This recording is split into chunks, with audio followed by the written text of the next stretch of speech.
Assalamualaikum warahmatullahi wabarakatuh. Bismillahirrahmanirrahim.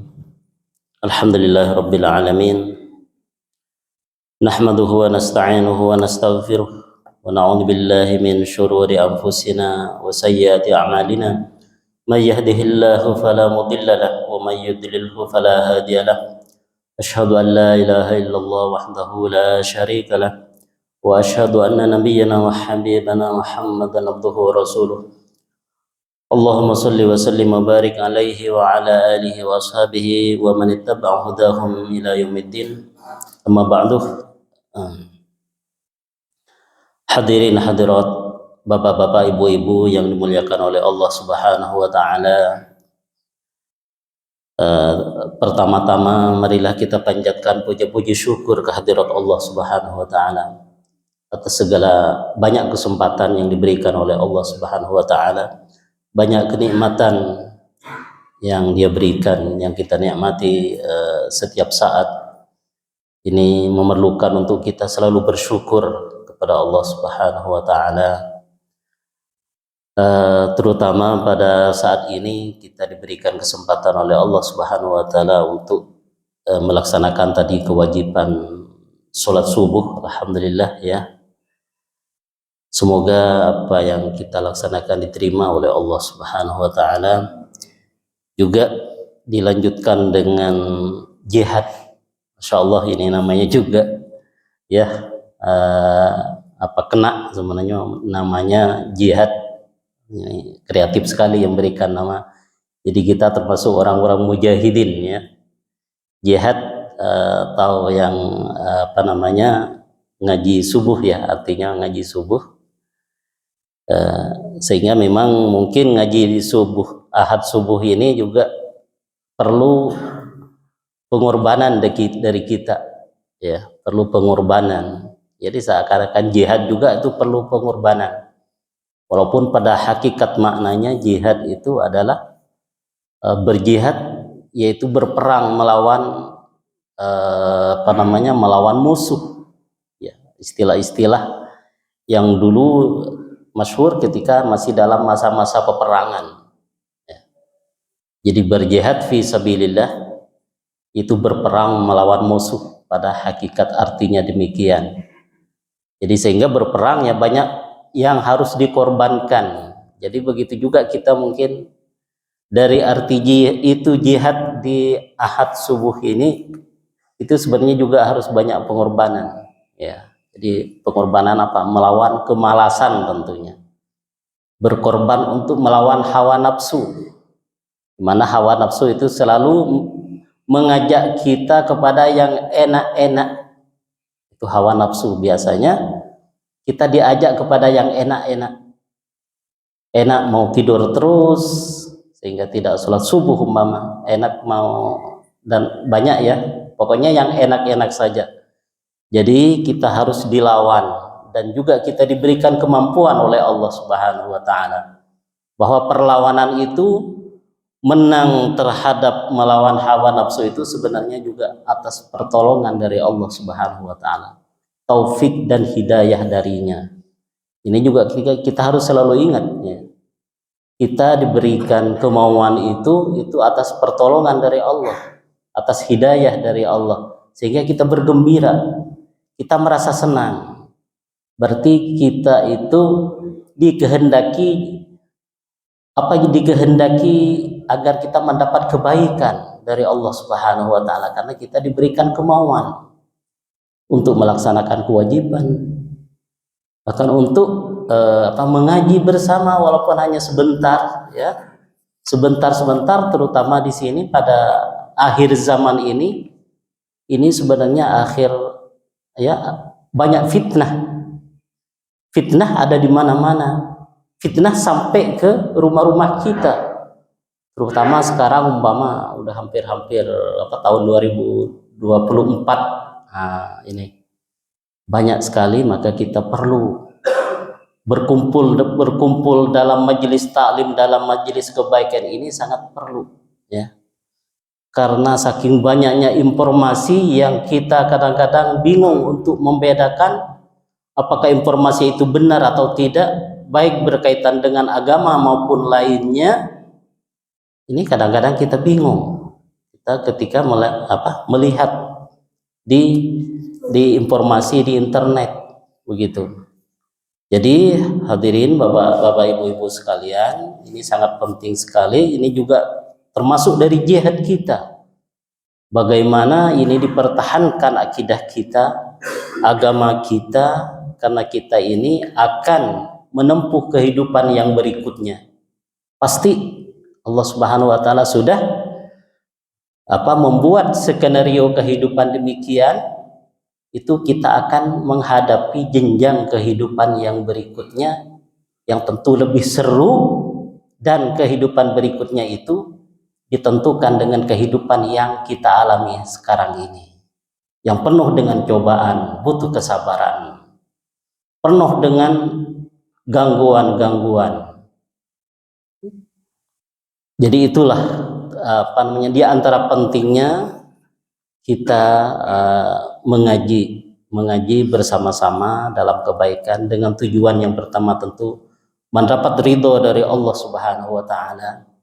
Itu pasti dari segala perbuatan itu kita mengharap ridho dari Allah Subhanahu wa taala, dalam artian mungkin semoga dengan perbuatan itu Allah membuat ridho kepada kita, atau mungkin semoga dengan pengajian ini Allah menjadi ridho kepada kita, sebab pengajian ini Allah ridho kepada kita, sebab menjalankan sholat Allah menjadi ridho kepada kita, sebab kita ruku Allah menjadi ridho kepada kita. Jadi kita selalu ingat kepada Allahnya, ingat kepada Allah selalu itu. Ketika ruku ingat, ya Allah, mudah-mudahan Engkau menjadi ridho kepadaku dengan ruku ini, ya Allah, dengan sujud ini semoga Engkau menjadi ridho. Itu yang termasuk faktor-faktor menjadi orang khusyuk dalam sholatnya, ya, termasuk diantara sebab-sebab orang menjadi khusyuk dalam sholatnya, yaitu mengharap ridho dari Allah Subhanahu wa taala. Bahkan sampai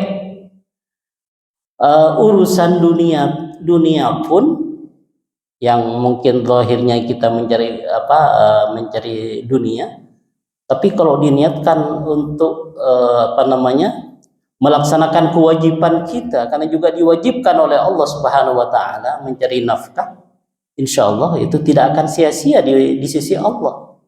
Ya, walaupun kita bekerja tapi diniatkan untuk melaksanakan kewajiban.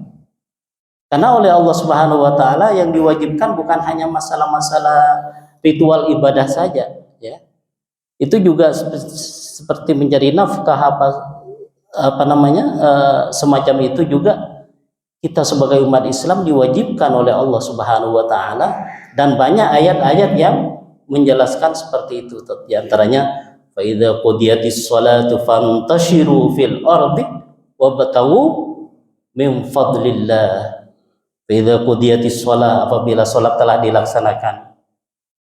dilaksanakan fa idza qudiyatis shalatu fantashiru fil ardi, dan menyebarlah kalian di bumi ini, wabtaghu min fadlillah, dan carilah karunia Allah. Ya, di antara dengan mencari rezeki, mencari apa. Jadi kita niatkan semoga dengan mencari rezeki itu Allah menjadi ridho, karena sudah diselipkan dalam hati bahwa ini ingin mendapat ridho dari Allah Subhanahu wa taala. Jadi sebisa mungkin kalau bisa setiap tindakan itu diniatkan untuk mendapat ridho dari Allah Subhanahu wa taala. Artinya semoga dengan perbuatan itu Allah menjadi ridho kepadaku. Semoga dengan duduk di masjid ini Allah menjadi ridho kepadaku. Karena semuanya itu manusia sama-sama ya di mata Allah Subhanahu wa taala. Yang membedakan itu hanyalah takwa kepada Allah Subhanahu wa taala. Takwanya, takutnya kepada Allah, itu yang membedakan. Siapa yang paling mulia di sisi Allah? Yaitu siapa yang lebih takwa kepada Allah, lebih banyak mengingat kepada Allah, lebih ikhlas. Itulah. Jadi sama-sama, ya, manusia di hadapan Allah itu sama-sama. Antara presiden dan rakyat itu sama di sisi Allah. Antara ustadz dan murid itu sama, tidak ada perbedaan di sisi Allah. Makanya orang itu memang jangan sedikit pun ada rasa lebih baik daripada orang lain. Begitu diusahakan, gitu. Bagaimana caranya? Memang perlu proses. Melihat orang lain pun itu jangan selalu kita merasa lebih baik. Oh, saya lebih baik. Oh, saya lebih alim. Oh, saya lebih tahu. Oh, saya lebih gini gitu. Itu diusahakan, itu jangan. Ngapa? Karena inna akramakum indallahi atqakum. Begitulah mungkin sebagai pendahuluan. Jadi pada jihad pada kali ini insya Allah akan saya sampaikan, yaitu membaca sebuah hadis Rasulullah Shallallahu Alaihi Wasallam berkaitan dengan sholat, ya, terutama sholat sunnah. Beberapa tentang sholat sunnah, karena sholat itu dilakukan kita sehari-hari, maka perlu kita mengingat kembali, menyegarkan kembali ingatkan kita bagaimana kita melaksanakan sholat, dan juga bagaimana hukum-hukumnya. Walaupun kita sudah tahu, tapi kadang-kadang mungkin kita perlu menyegarkan ingatan kita agar dalam melaksanakan ibadah itu kita lebih ketika kita tahu hukum-hukumnya, mengingat kembali hukum-hukumnya, itu lebih khusyuk tentunya dalam melaksanakan ibadah. Ini yang akan saya bacakan.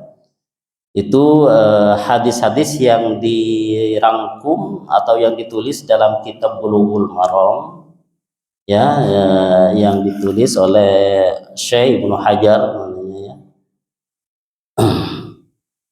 Itu ini ulama, kalau tidak keliru ulama yang pada abad 9-an, ya, 800 Hijriah sekitar gitu. Jadi pada 800 lebih, pada abad 9-an, jadi udah lama kitab ini yang ditulisnya. Kemudian banyak disyarah oleh para ulama karena saking pentingnya. Ini penulisnya menghimpun hadis-hadis yang berkaitan dengan ibadah, ya, ada ibadah sholat, puasa, zakat, haji, dan lain-lainnya. Ini banyaknya hadis-hadis yang berkaitan dengan ibadah. Jadi sebagai petunjuk bagi kita bagaimana kita harus beribadah agar ibadah kita diterima oleh Allah Subhanahu wa taala. Karena syarat yang paling utama juga agar amalan itu diterima oleh Allah Subhanahu wa taala harus sesuai dengan petunjuknya. Harus sesuai dengan petunjuknya yang telah diajarkan oleh Rasulullah Sallallahu Alaihi Wasallam. Juga selain itu tentu ikhlas. Jadi hadis yang pertama akan saya bacakan berkaitan dengan sholat sunnah, yaitu dari Ibnu Umar. Wa an Ibni Umar radhiyallahu anhuma qala hafidhtu minan nabiyyi sallallahu alaihi wasallam asyra rakaat. Dari Ibnu Umar, semoga Allah meridhoinya, ia berkata, hafidhtu minan nabiyyi sallallahu alaihi wasallam asyra raka'atin, saya hafal dari Nabi sallallahu alaihi wasallam 10 rakaat. Jadi Ibnu Umar melihat apa yang diperbuat oleh Rasulullah sallallahu alaihi wasallam mengenai salat sunnah itu 10 rakaat. Ini sebenarnya berkaitan dengan salat sunnah rawatib. Dalam hadis ini disebutkan bahwa sholat sunnah rawatib itu ada 10 rakaat dalam sehari semalam. Ini menurut riwayat yang disampaikan oleh Ibnu Umar. Yang 10 rakaat apa saja? Ini dijelaskan berikutnya. Rakaataini qabla zuhur. Ada 2 rakaat sebelum zuhur, itu yang dilakukan oleh Rasulullah. Jadi sebenarnya kita sholat rawatib 2 rakaat sebelum zuhur itu karena mengikuti Nabi kita. Masya Allah, kita bisa bayangin apa yang dikerjakan oleh Nabi sampai sekarang masih dijaga oleh umatnya. Masya Allah, ya, sudah berapa tahun Rasulullah meninggal, tapi ajarannya masih terjaga sampai sekarang. Masih banyak umat Islam melaksanakan sholat rawatib 2 rakaat sebelum zuhur. Ini menurut ini 2 rakaat sebelum zuhur, wa raka'ataini ba'daha, dan 2 rakaat setelah sholat zuhur. Kemudian raka'ataini ba'dal maghrib. Nah, langsung ba'dal maghrib ini. Ya, udah 4. Kemudian 2 rakaat setelah maghrib. 2 rakaat setelah maghrib. Jadi asar itu tidak ada rawatibnya. Asar tidak ada rawatibnya. Kemudian bagaimana kalau sholat rawatib sebelum asar? Kan banyak. Nah, ini ada riwayat lain nanti. Ya, ada riwayat lain. Jadi riwayat yang ada di sini itu langsung setelah maghrib. Kemudian fi baitihi, di rumahnya. Rasulullah sholat 2 rakaat setelah maghrib di rumahnya. Jadi beliau tidak melaksanakan di masjid, ya, di masjid. Makanya lebih utama sholat itu dilaksanakan di rumah selain sholat fardhu. Ini juga dulu pernah ada seliding di sini, ya, bahwa afdalu sholatil mar'i fi baitihi. Seseorang sholatnya paling utama yaitu dilakukan di rumahnya, illal maktubah, kecuali sholat fardhu. Jadi kalau sholat fardhu maka dilaksanakan di masjid. Bahkan ada ulama yang mewajibkan. Banyak di antara mazhab-mazhab itu ulama yang mewajibkan agar sholat fardhu itu di masjid. Tapi kalau sholat sunnah itu disunnahkannya dilakukan di rumah, sebagaimana baginda Rasulullah Shallallahu Alaihi Wasallam sholat ba'diyah maghrib di rumahnya. Tapi seandainya di masjid tidak apa-apa, apalagi kalau diperkirakan begitu pulang ke rumah tidak akan sholat. Sholat aja di masjid, daripada ke rumahnya sudah banyak gangguan, banyak apa, atau tidak khusyuk atau apa. Sholat aja di masjid dulu baru pulang. Tapi kalau yakin akan sholat di rumah, ya di rumahnya lebih utama. Ini seperti sholat witir. Sholat witir disunnahkan dilakukan pada di akhir malam, akhir sholat, ya. Jadi kalau mau sholat witir disunnahkannya dilakukan sholat terakhir di waktu malam, itulah sholat witir, itu sunnah.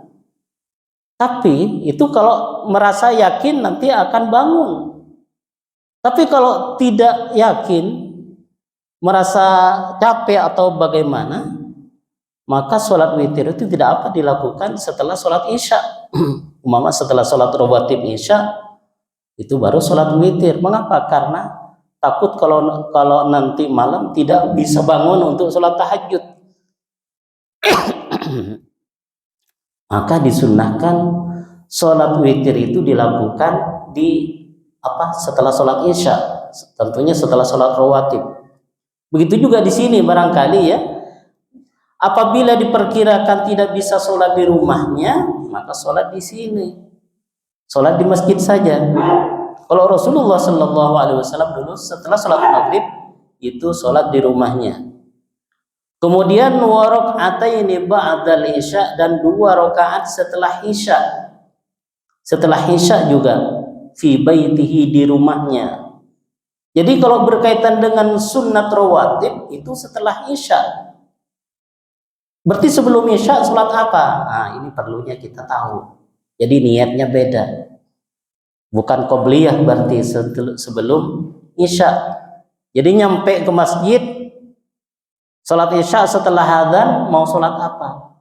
Karena Rasulullah Shallallahu Alaihi Wasallam tidak sholat qobliyah sebelum isya, ya. Jadi kalau kita nyampe di masjid, iqamat belum, mau sholat apa? Jadi ada nanti itu bukan sholat rawatib namanya, bukan sholat. Jadi niatnya bukan niat sholat rawatib, ya. Ada nanti itu ada sholat mutlak. Karena memang ada dalam riwayat lain, ya, riwayat lain itu antara 2 adzan, ma baina kulli adzanaini, atau riwayatnya baina kulli adzanaini sholatul, di antara 2 adzan, atau kama qala Rasulullah sallallahu alaihi wasallam, antara 2 adzan itu ada sholatnya. Artinya antara adzan dan iqamat. Iqamah yang dimaksud dua adzan itu antara adzan dan iqamah ada dua sholat. Jadi ada sholat gitu, ada sholatnya. Itu yang namanya sholat mutlak, ya. Jadi kalau datang sebelum isya, sebelum qamat, maka sholat, tapi sholatnya bukan sholat rawatib. Atau mungkin kalau pas pertama masuk masjid, sholat tahiyatul masjid, ya, 2 rakaat. Berdasarkan hadis Rasulullah Sallallahu Alaihi Wasallam, "Idza dakhala ahadukum al masjid, fala yajlisanna hatta yusalli rakaatain." Apabila salah satu dari kalian masuk masjid, maka jangan duduk dulu sebelum sholat 2 rakaat. Jadi sebelum duduk dianjurkan untuk sholat 2 rakaat, yaitu sholat tahiyatul masjid. Atau kalau tidak niat tahiyatul masjid, berarti sholat kalau sebelum isya mungkin sholat mutlak, tapi sekalian diniatkan dengan sholat tahiyatul masjid, ya. Atau kalau sebelum itu sholat tahiyatul masjid saja, bisa sholat tahiyatul masjid sebelum isya, begitu. Tapi niatnya bukan niat rawatib. Kenapa? Karena memang sebelum sholat isya itu tidak ada sholat rawatib, ya. Raka'ataini ba'da, dalam hadis itu yang dilakukan oleh Rasulullah Sallallahu Alaihi Wasallam itu tidak ada sebelum isya. Rasulullah sholat 2 rakaat ba'dal isya'i fi baitihi, 2 rakaat setelah isya di rumahnya, ya, di rumahnya. Sehingga sebelum isya itu tidak ada. Maka kalau kita ingin sholat, maka sholatnya sholat mutlak, bukan niat sholat qobliyah, atau sholat tahiyatul masjid, begitu. Sholat tahiyatul masjid. Kemudian yang berikutnya sudah berapa ini? 8 ya, 8. Wa raka'ataini qabla subhi, dan 2 rakaat sebelum subuh. Itu. Ini tidak ada kejelasan apakah Rasulullah Sallallahu Alaihi Wasallam sholat subuh itu di masjid atau di rumahnya. Itu tidak ada dalam riwayat ini. Ini hadis muttafaqun alaih, hadis yang telah disepakati kesohihannya oleh Imam Bukhari dan Muslim. Jadi hadis ini disebutkan dalam kitab hadis milik Imam Bukhari dan Imam Muslim, dikatakan muttafaqun alaih istilahnya. Wa fi riwayatin lahuma, dan dalam suatu riwayat menurut Imam Bukhari dan Muslim itu 2 rakaat setelah sholat Jumat, raka'ataini ba'dal jum'ati fi baitihi, 2 rakaat setelah sholat Jumat fi baitihi, di rumahnya. Ini yang berkaitan dengan sholat zuhur. Jadi 2 rakaat setelah sholat Jumat di rumahnya beliau itu melaksanakan sholat rawatib ba'dal Jum'ah di rumahnya, gitu. Ada riwayat yang menjelaskan demikian. Jadi setelah Jumat, ya, setelah Jumat disunahkannya juga melaksanakan sholat rawatib itu di rumahnya juga 2 rakaat.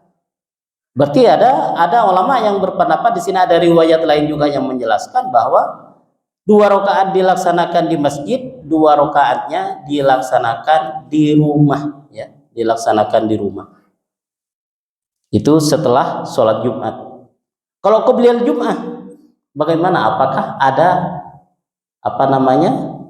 apakah ada qobliyah Jum'ah atau tidak? Nah, ini juga berkaitan dengan adanya riwayat, ya. Mengapa kok ulama itu menjadi berbeda dalam melaksanakan ibadah? Di antara sebabnya banyak perbedaan, ya.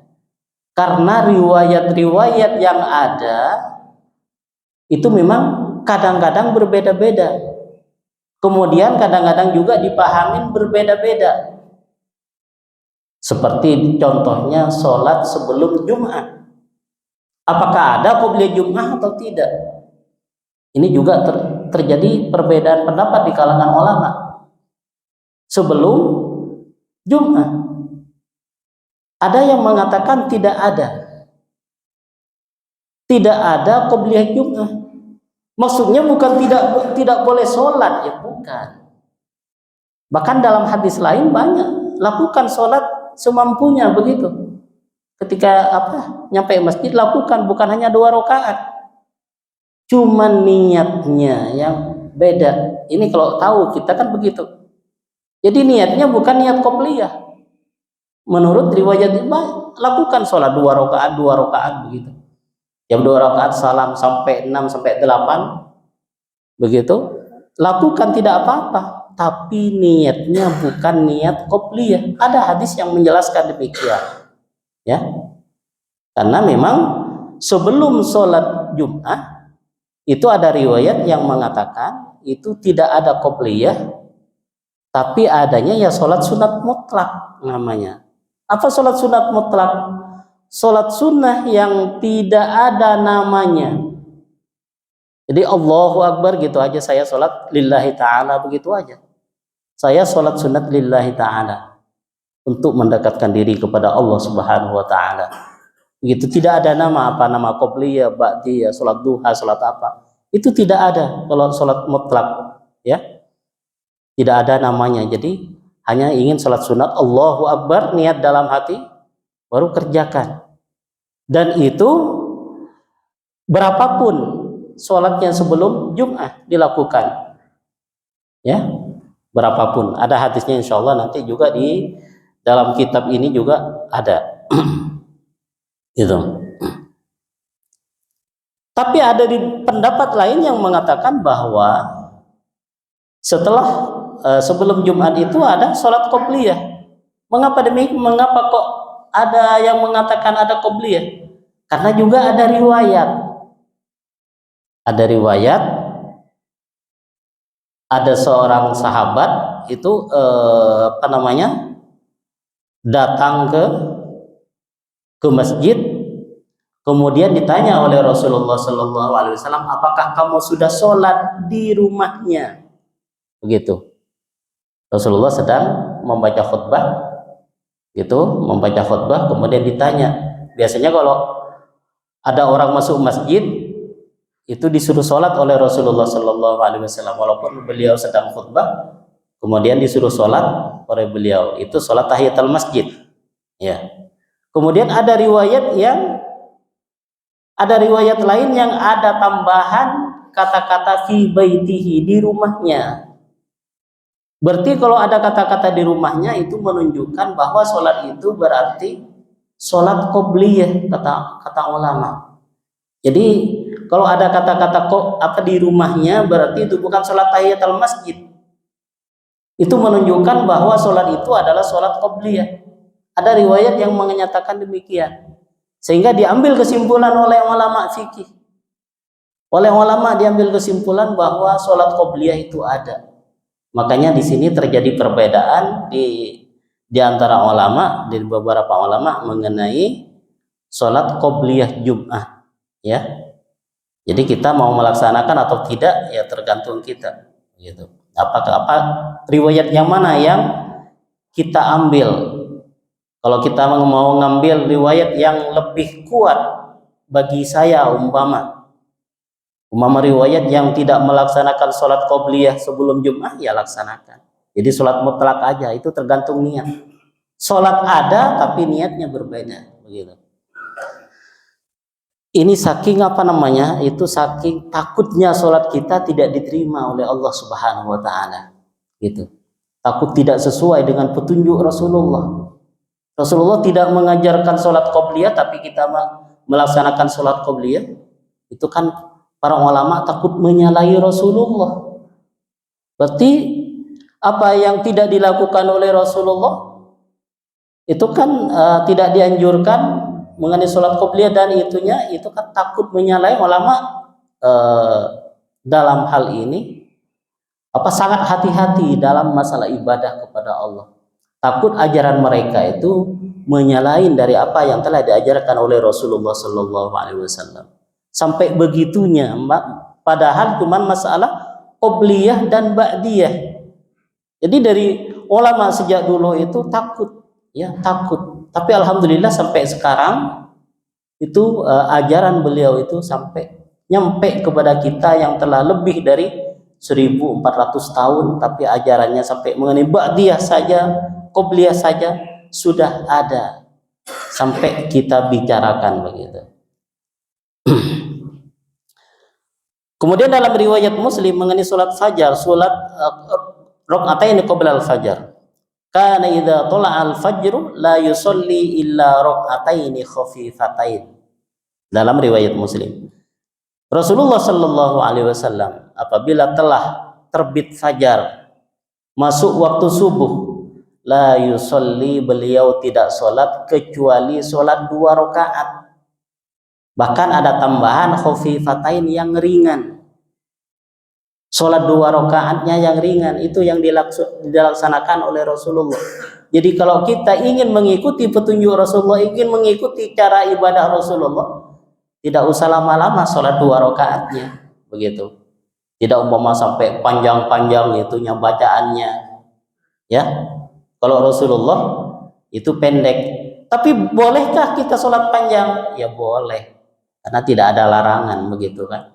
Cuman yang sunnahnya, yang sesuai apa yang dilakukan oleh Rasulullah itu sholat 2 rakaat sebelum subuh, itu hanya 2 rakaat dan dilaksanakan dengan ringan, karena hadisnya ini hadis sahih. Jadi bacaan setelah Fatihahnya tidak usah lama-lama gitu. Cukup qul ya ayyuhal kafirun. Tapi mungkin kalau kita mungkin sholatnya sudah ringan-ringan semua ya. Gitu. Jadi apa namanya? Tidak panjang-panjang, apalagi sholat sunnah. Apalagi sholat sunnah rawatib mungkin jarang yang panjang-panjang begitu. Karena memang dalam hadis lain disebutkan bahwa Rasulullah Shallallahu Alaihi Wasallam dalam sholat qobliyah subuh ini membaca apa namanya, qul ya ayyuhal kafirun pada rakaat pertama dan qul huwallahu ahad pada rakaat yang kedua, gitu. Jadi kita ikutin aja cara Rasulullah sholat di sini. Begitu juga sujud dan rukunya. Sujud rukunya beliau itu sederhana dalam sholat apa namanya, sholat 2 rakaat sebelum subuh. Dan Rasulullah Shallallahu Alaihi Wasallam juga itu sangat semangat sekali dalam menjaga sholat qobliyah subuh ini juga, yang di apa namanya perlu ditiru oleh kita. Ini bagaimana sholat qobliyah subuh itu benar-benar kita tidak pernah tinggalkan, ya, sholat qobliyah. Mengapa? Karena Rasulullah Shallallahu Alaihi Wasallam itu jarang meninggalkan sholat sunnah qobliyah subuh. Bahkan sampai dalam perjalanan pun beliau laksanakan. Berbeda dengan sholat-sholat rawatib yang lain. Dalam riwayat dijelaskan. Jadi kalau sholat rawatib yang lain dalam perjalanan Rasulullah itu tidak laksanakan. Yang laksanakan cuma qobliyah subuh. Saking perhatian sekali terhadap sholat sunnah sebelum subuh. Jadi bahkan disebutkan rakaatul fajri khairun minad dunya wa ma fiha. 2 rakaat sebelum subuh itu lebih bagus daripada dunia dan isinya. Itu pahalanya di sisi Allah. Bisa bayangkan. Lebih bagus dari dunia, dari bumi ya. Lebih bagus dari bumi dan isi bumi ini. Bisa dibayangkan pahala yang akan diberikan oleh Allah Subhanahu wa taala bagi orang yang sholat 2 rakaat sebelum subuh, ya lebih bagus dari dunia dan isinya. Atau katakanlah dari bumi dan seisi bumi. Isi apa saja bumi kita, punya rumah yang ukuran 60 meter aja yang banyak di sini, itu sudah alhamdulillah, sudah bagus ya, sudah mahal, udah 300 juta itu lebih. Apalagi kata Rasulullah, ini lebih bagus dari dunia dan isinya. Apakah ini benar? Ya benar. Tidak ada sedikit pun keraguan kalau diucapkan oleh Rasulullah Sallallahu Alaihi Wasallam. Karena yang akan memberikan pahala bukan manusia, Yang akan memberikan pahala adalah Allah. Itu yang perlu dikuatkan keyakinan dalam kita. Ya, apa-apa kalau sudah dinyatakan oleh Rasulullah Shallallahu Alaihi Wasallam itu pasti kebenaran, benar, dan harus kita yakinin 100% tanpa sedikit pun ada keraguan. Mengapa? Karena itu yang memberikan adalah yang maha kaya. Siapa yang memberikan? Allah. Bukan presiden, bukan raja, bukan. Yang memiliki dunia dan isinya itu yang akan memberikan pahalanya. Ya. Malikal mulki, yang punya kerajaan, yang menciptakan langit dan bumi, menciptakan planet-planet, menciptakan bintang-bintang yang banyak kita tidak tahu. Itu yang akan memberikan pahala. Jadi kalau 2 rakaat dikatakan 2 rakaat lebih bagus dari dunia dan isinya, itu bukan hoax, tidak. Itu menjadi keyakinan bagi kita. Karena kita akan terima nanti setelah kita membutuhkan, akan diberikan oleh Allah Subhanahu wa taala. Bagaimana yang kita membutuhkan adalah setelah jenjang kehidupan berikutnya itu sangat butuh pertolongan dari Allah Subhanahu wa taala, karena aturan mainnya itu berbeda dengan di sini, ya. Aturan mainnya setelah di alam kubur sudah berbeda. Bagaimana ada di alam arwah berbeda hidup. Kalau di sini mungkin kalau kita ada yang haus tinggal minta tolong kepada anaknya, "Nah, ambilin air." Kalau suami tinggal bilang ke istrinya, "Mah, ambilin air, saya haus." Begitu kalau di sini. Kalau di alam kubur, udah di akhirat, di alam kubur atau nanti di hari kiamat, itu tidak ada yang bisa menolong kecuali pertolongan dari Allah Subhanahu wa taala. Itu pahala-pahala akan diberikan oleh Allah Subhanahu wa taala ketika nanti. Jadi sekarang itu kita laksanakan dengan ikhlas, dengan cara-cara yang benar, begitu, laksanakan aja. Tapi nanti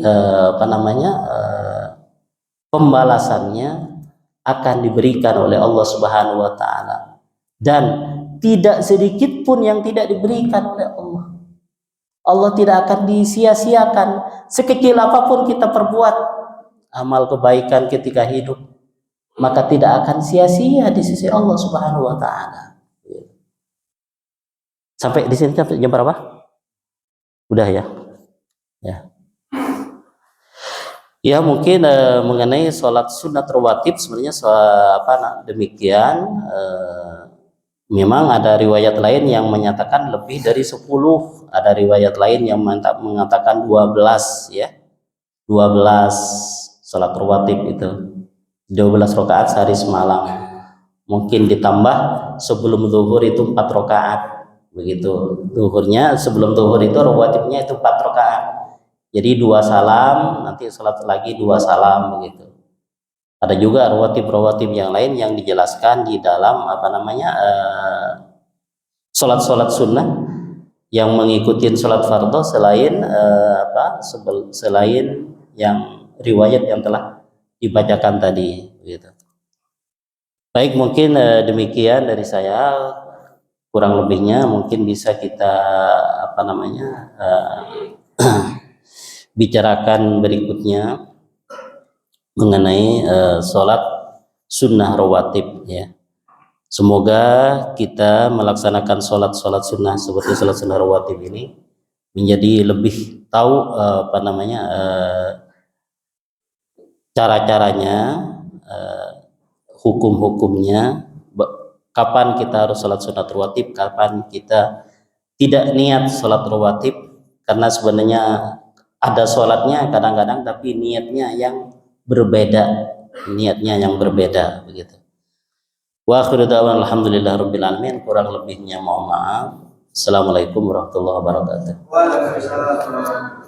Ini materi sangat menarik sekali pada materi yang disampaikan oleh Dr. itu. Maka untuk selanjutnya itu kami berikan kesempatan kepada Bapak masuk bertanya. Ini 2 pertanyaan lainnya.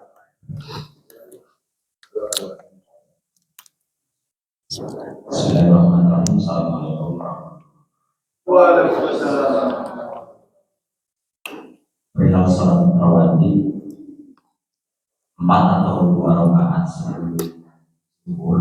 Kemudian ada orang tidak sempat melakukan 2 rakaat, apalagi 4 rakaat sebelum zuhur. Dan saking ingin mendapatkan pahala, kemudian melakukannya di badan zuhurnya 4 rakaat. Memang tidak bisa menambah sampai 2 rakaat. Apakah ini ada keterangannya begitu? Pelaksanaan sholat ba'diyah zuhur ya 4 rakaat. Ya. Ada yang lain dulu? Iya.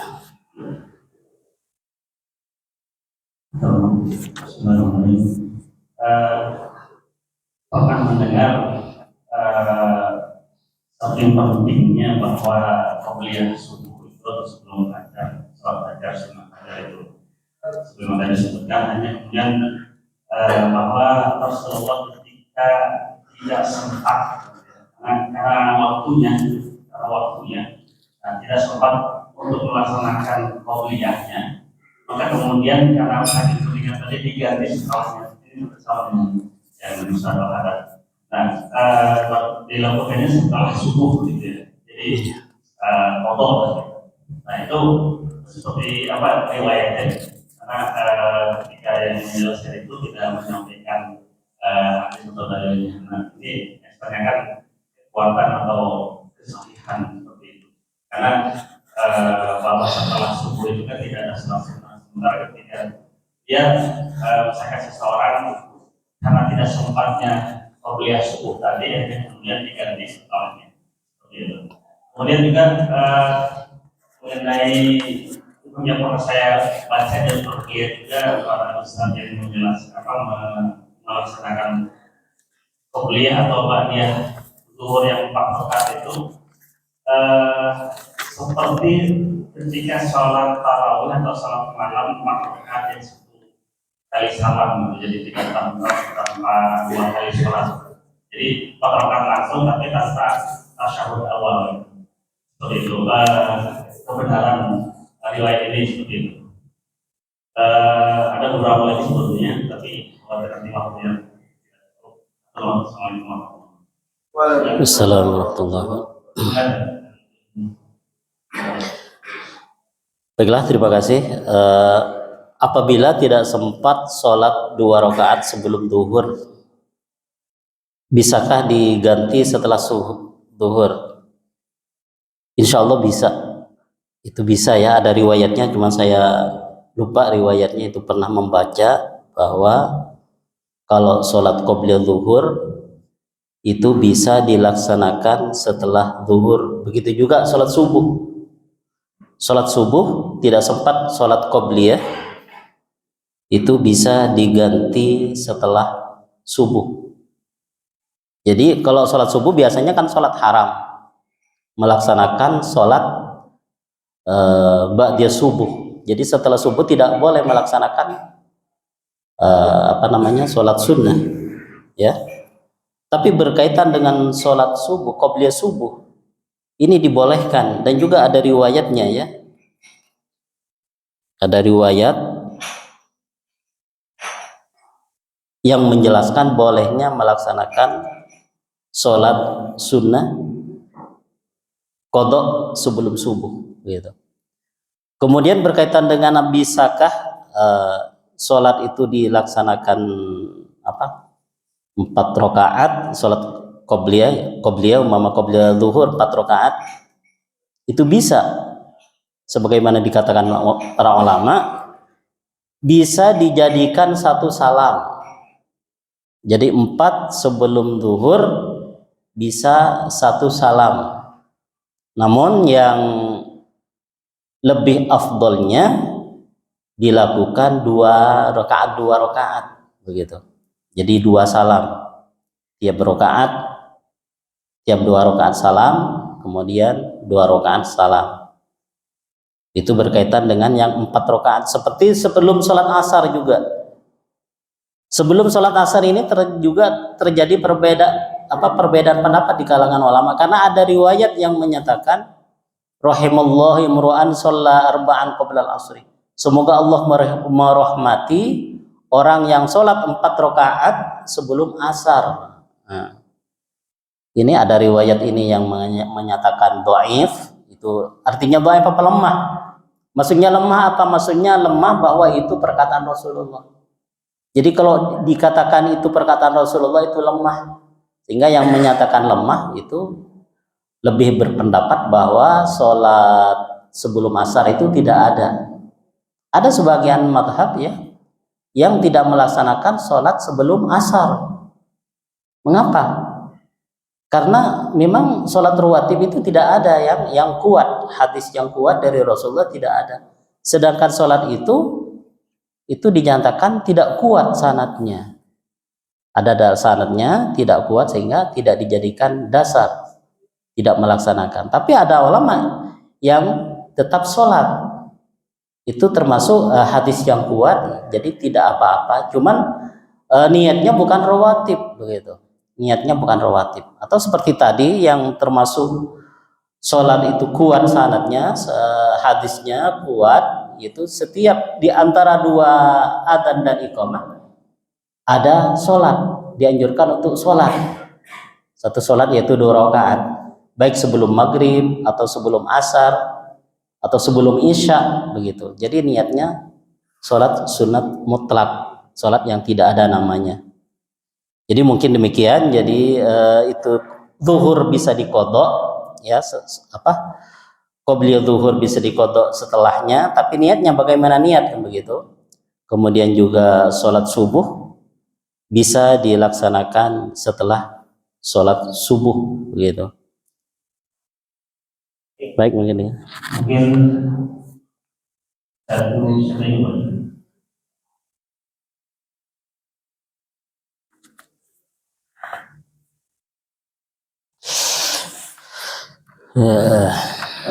menanggapi sholat kemudian subuh itu bisa diadakan, tapi ada syaratnya selama masih ada dalam waktu sholat subuh, tidak lebih dari waktu sholat. Itu yang mungkin perlu jadi perhatian. Yang kedua, tadi disebutkan tidak ada sholat kemudian isya dalam satu kitab itu. Saya pernah baca juga di kitab yang lain, kalau masalah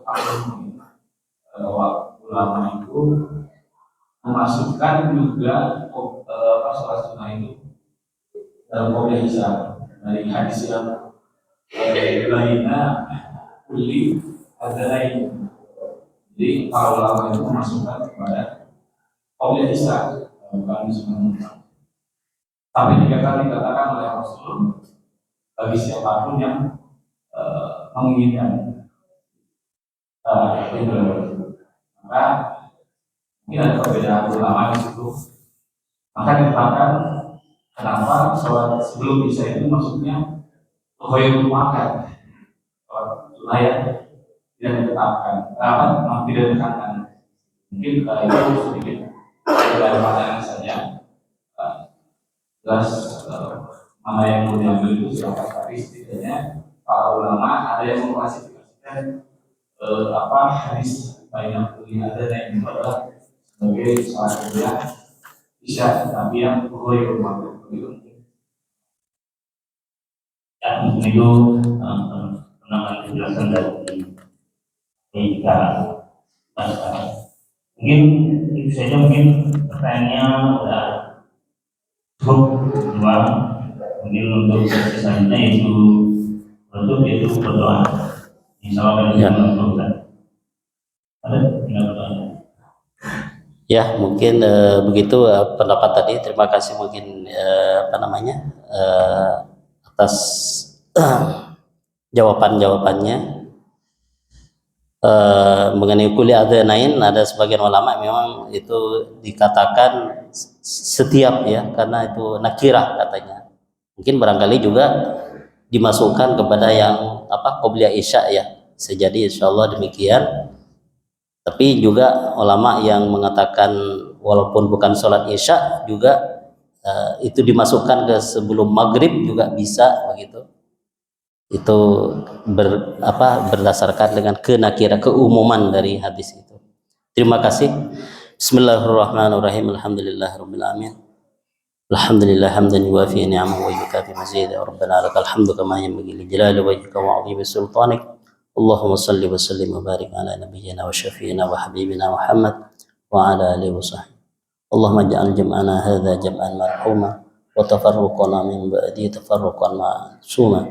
Allahumma la tada' lana fi maqamina hadza dhanban illa ghafartah wa la hamman illa farrajtah wa la daynan illa qadaitah wa la taliban illa najjahtah wa la maridan illa syafaitah wa la maridan illa syafaitah wa la hajatan hiya laka ridan wa lana fiha salah illa qadaitaha wa yassartaha bi rahmatika ya arhamar rahimin.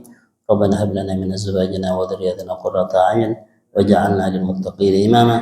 Sallallahu wasallam wa baraka ala nabiyyina Muhammadin wa alihi wa sahbihi ajma'in walhamdulillahi rabbil alamin.